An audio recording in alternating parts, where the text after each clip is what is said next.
Good afternoon, students. So as I have discussed you that today I will teach you Nernst equation. So good afternoon, students. तो चलिए शुरू करते हैं। तो सबसे पहले मैंने आपको बताया था कि नर्स्ट इक्वेशन। तो नर्स्ट इक्वेशन देखिए, this equation is used when the conditions are not suitable, that is the concentration are not 1 m and the temperature is 298 kelvin. जब ऐसा ना हो, ठीक है, तो जब स्टैंडर्ड हाइड्रोजन इलेक्ट्रोड होता है तभी ये कंडीशन अप्लाई होती है कि आपका टेम्परेचर 298 केल्विन हो, ठीक है। तो वो स्टैंडर्ड कंडीशन होती है, लेकिन आपको हर जगह स्टैंडर्ड कंडीशन तो मिलेगी नहीं। चलिए देखिए, ठीक है। तो जब आपको स्टैंडर्ड कंडीशन नहीं मिलती है, ठीक है, तो ये आपका नर्स्ट इक्वेशन हम यूज़ करते हैं। तो देखिए, हमने एक रिएक्शन लिया, ठीक है। Consider the reaction Ag aqueous, Ag plus aqueous plus copper solid gives Ag solid plus copper 2+। तो यहाँ पे ये रिएक्शन हुआ, ठीक है। दोनों की कंसंट्रेशन दी है, ठीक है। तो आइए अब शुरू करते हैं अपनी आगे की क्लास। चलिए, ठीक है। तो देखिए, एट 298 केल्विन, ठीक है, या सो एट 298 केल्विन, ठीक है, let the EMF of cell is E for the cell, ठीक है। तो हमने ले लिया है, हमारा EMF है E फॉर द सेल। तो हाफ रिएक्शंस आर, अब देखते हैं हम अपनी हाफ रिएक्शन, ठीक है। तो रिडक्शन हाफ और ऑक्सीडेशन हाफ, ये लिख दिया हमने, ठीक है।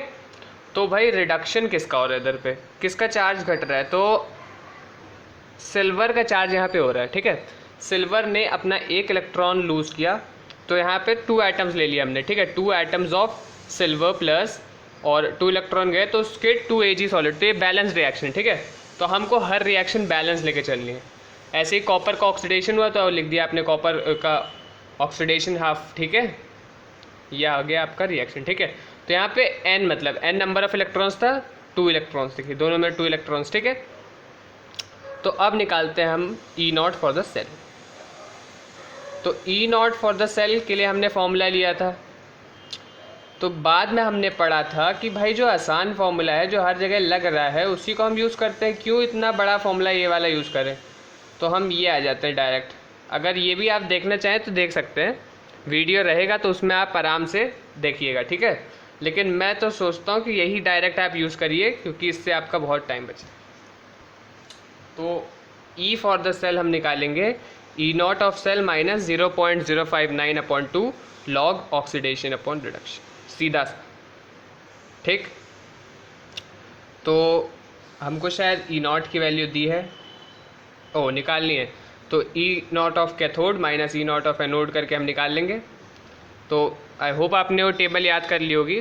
तो 0.8 और माइनस 0.34, तो ये प्लस हो जाएगा, तो 1.14 आ गया, ठीक।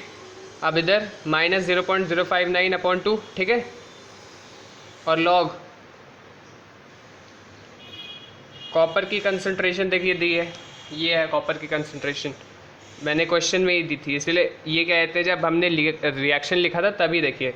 तो 0.01 m थी, और सिल्वर की कितनी थी, 0.001 m, ठीक है।